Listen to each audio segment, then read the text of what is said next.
नमस्कार, तुम्हा सर्वांचं आपल्या घरगुती भोजन या चॅनेलमध्ये खूप खूप मनापासून स्वागत आहे।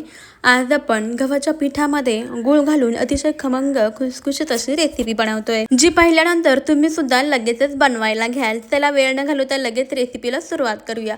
सर्वप्रथम आपल्याला 1 वाटी गूळ घ्यायचा आहे। यामध्ये आपल्याला 1 वाटी पाणी घालायचं।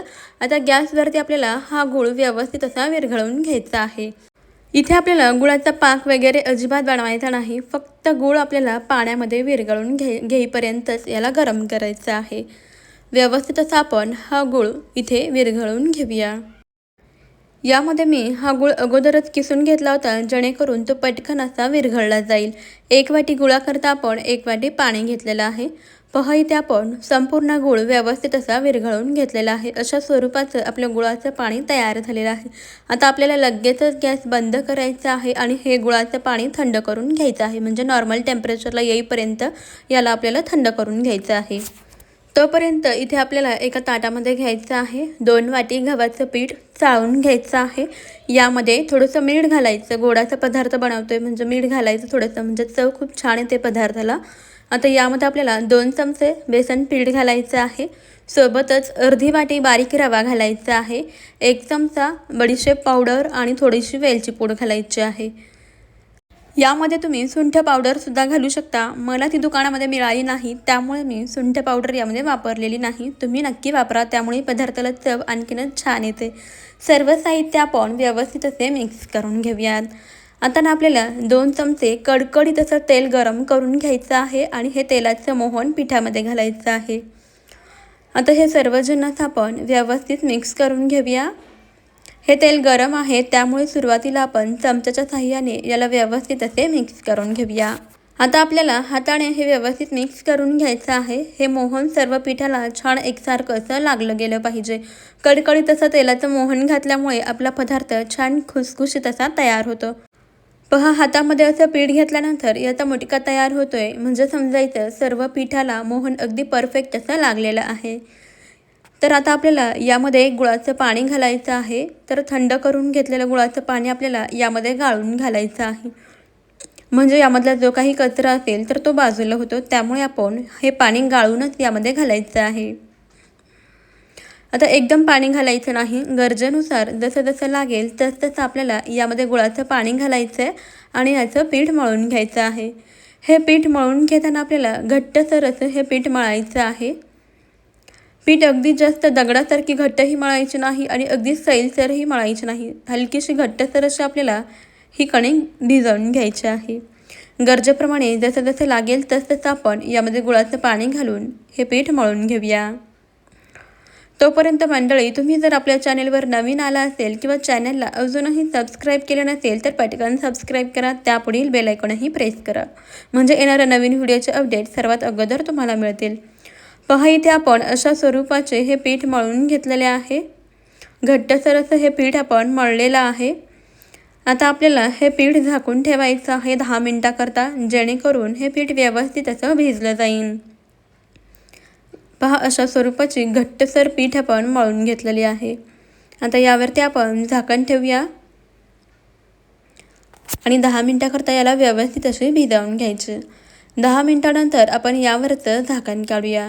हलक्या हाताने हे पीठ पुन्हा एकदा मळून घेऊया आणि आता आपल्याला याचे गोळे बनवून घ्यायचे आहेत। तर मोठे मोठे असे गोळे बनवून घ्यायचे। पहा, अशा स्वरूपाचे इथे आपण याचे गोळे बनवून घेतलेले आहेत। आता आपण लगेचच लाटायला घेऊया। तर मंडळी, आज इथे आपण बनवतोय गव्हाच्या पिठाच्या गूळ वापरून खुसखुशीत अशा कापण्या। आषाढ महिना चालू आहे आणि आपल्याकडे आखाड तळण्याची परंपरा आहे, तर आपण आखाड विशेष आज आपण खुसखुशीत अशा कापण्या बनवतोय। त्याही अगदी परफेक्ट अशा बनतात आणि चवीलाही खूपच छान लागतात। पहिल्यांदा जरी तुम्ही बनवल्या ना तरी अगदी परफेक्ट बनतील, अजिबातच चुकणार नाहीत। आता आपल्याला लाटून घ्यायचं आहे। पहा, लाटतानाच यावरती खसखस घालायची आहे आणि लाटून घ्यायचं आहे। अशी लाटताना दोन्ही बाजूने खसखस घालून लाटायचं, म्हणजे जेव्हा आपण कापण्यात तळतो तेव्हा ही खसखस तेलामध्ये पडत नाही। लाटल्यामुळे याला व्यवस्थित अशी ही खसखस चिकटून बसते। तर लाटताना आपल्याला खाली कोरडं पीठ वापरायची गरज नाही किंवा तेल वापरायची अजिबातच गरज नाही, अगदी व्यवस्थित अशी याची चपाती लाटली जाते। तर पहा, आपल्याला याची जी चपाती आहे की थोडीशी जाडसर लाटून घ्यायची आहे. म्हणजे जशी आपण चपाती लाटतो ना त्यापेक्षा थोडीशी जाडसर याची जाडी ठेवायची आहे. पहा आपण लाटून घेतलं. आता लगेच त्याला कट करून घेऊया. उभ्या आकारामध्ये कट करायचं आहे, त्यानंतर असं तिरकस कट करायचं आहे. छान असं याला कापण्याच्या आकारामध्ये कट करून घेतलं. पहा इतकी जाडसर अशी आपण ही कापणी ठेवली आहे. यापेक्षा जाडसर ठेवू नका. इतकी जाड ठेवायची आहे किंवा अगदी पातळही करू नका, नाहीतर कापण्या कडक बनतात, कुरकुरीत होतात. जर खुसखुशीत हव्या असतील ना तर इतकी जाडी आपल्याला कापण्याची ठेवायची आहे. तर याच पद्धतीने ना आपण सर्व चपाती लाटून अशा कापण्या तयार करून घेऊया. तर मंडळी, तुम्हाला एक निवेदन आहे की तुम्ही आपला आजचा हा व्हिडिओ कोणत्या शहरातून किंवा कोणत्या गावातून पाहत आहात मला कमेंटमध्ये नक्की कळवा. म्हणजे मला सुद्धा समजेल की आपल्या घरगुती भोजनच्या युनिक अशा रेसिपीज कुठपर्यंत पोहोचतात. आणि व्हिडिओच्या शेवटी मला तुमचे आभारही नक्कीच मानता येतील. पहा इथे आपण अशा पद्धतीने या सर्व कापण्या व्यवस्थित अशा लाटून घेतलेल्या आहेत, बनवून घेतलेल्या आहेत. आता लगेच त्याला तळायला घेऊया. अगोदरच आपल्याला तेल गरम करून घ्यायचं आहे. तेल व्यवस्थित गरम झालं की गॅस आपल्याला मध्यम ठेवायचा आहे. यामध्ये कापण्या सोडायच्या आहेत आणि मध्यम गॅसवरती कापण्या आपल्याला तळून घ्यायच्या आहेत. छान खुसखुशीत होईपर्यंत या कापण्या आपल्याला तेलामध्ये तळून घ्यायच्या आहेत. कढईमध्ये मावतील इतपत आपल्याला कापण्या यामध्ये सोडायच्या आहेत. जास्तही सोडू नका. व्यवस्थित कापण्या तळल्या जातील इतक्याच आपल्याला कापण्या कढईमध्ये सोडून तळून घ्यायच्या आहेत. छान असा सुनहरी रंग येईपर्यंत आपण कापण्या तळून घेऊया. एका बाजूने कापणी छान अशी तळली गेली की पलटून घ्यायच्या आहेत आणि दुसऱ्या बाजूने सुद्धा व्यवस्थित अशा तळून घ्यायच्या आहेत. कापण्या तळताना गॅस नेहमी मध्यम ठेवायचा, जेणेकरून कापणी खुसखुशीत अशी बनेल. जर तुम्ही अगदी स्लो गॅस ठेवला तर कापण्या तेल पितात किंवा अगदी हाय ठेवला, मोठा ठेवला तर कापणीला रंग हा पटकन येतो, परंतु आतमधून कापण्या कच्च्या राहतात, खुसखुशीत बनत नाहीत.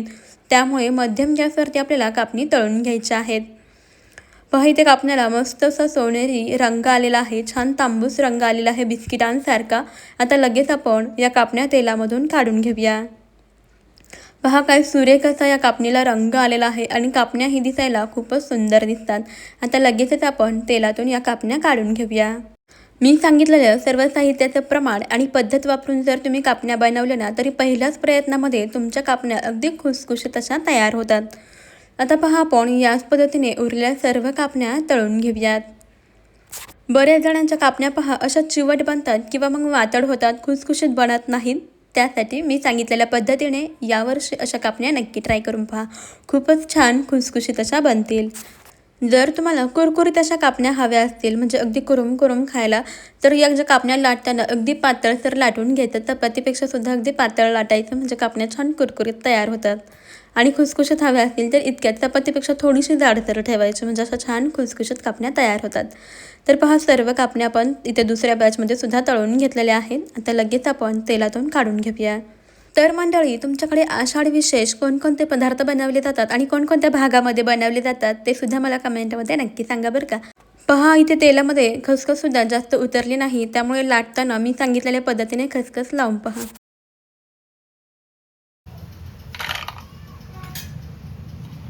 आवाजावरून तुमच्या लक्षात आलंच असेल की कापण्या किती छान खुसखुशीत अशा झालेल्या आहेत.